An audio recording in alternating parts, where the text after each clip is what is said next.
Hello, আসসালামু আলাইকুম সবাইকে। সকালবেলা ডিম পোস্ট আর পরোটা দিয়ে আমি আমার নাস্তা শুরু করলাম। ডিমটা ভেজে নিলাম। এরপর ভাবলাম একটু ভুড়ি রান্না করবো আজকে। তো রাত্রেবেলা আমি রসুন কেটে নিচ্ছি, পেঁয়াজ ছিলে নিচ্ছি। গরুর ভুড়ি খেতে কার না ভালো লাগে।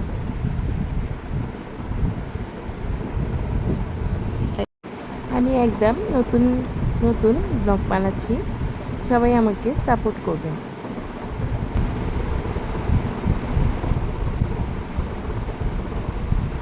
ছোটো আলু দিয়ে রান্না করব।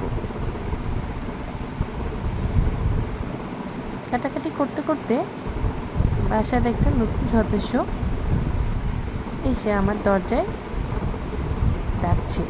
ভাবলাম ওর জন্য একটু মাছ সিদ্ধ করি। মাছটা সিদ্ধ করেই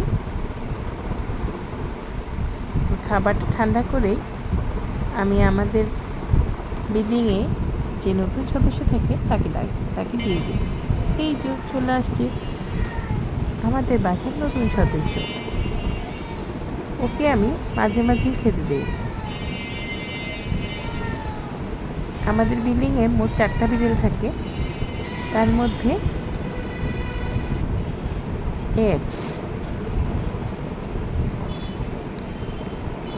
মাঝে মাঝে খেতে দেওয়াতে আসে আমার বাসায়। এখন পুরি রান্না করার জন্য পেঁয়াজ কুচিগুলো দিয়ে দিলাম। একটু ভাজা ভাজা হয়ে গেলে ধরে দিয়ে দিব। এর আগে আমি রসুন, আদা, শুকনো মরিচ পেস্ট করে দিই।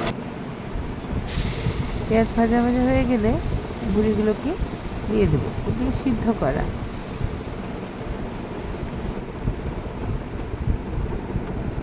এখন পরিমাণ মতো লবণ,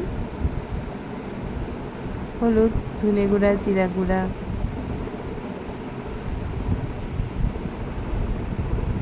গরম মশলা সব কিছুই একটু একটু করে দিয়ে দিব।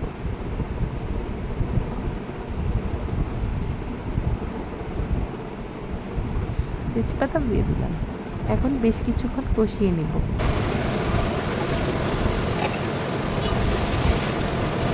আদা রসুনের পেস্টটুকু দিয়ে দিলাম।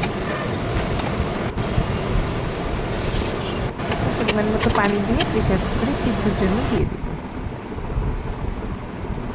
সিদ্ধ হয়ে গেলে যে আলু কুচিটা করে রেখেছিলাম সেটা এখন পুরিতে দিয়ে দিব।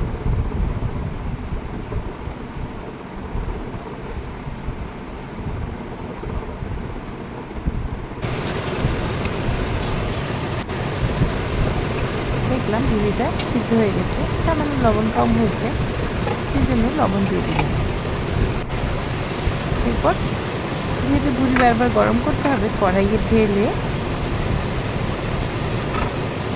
সামান্য কাঁচামরিচ উপর দিয়ে দেবো। এইভাবেই আমি আজকে রাত্রে ভুড়ি রান্না করব।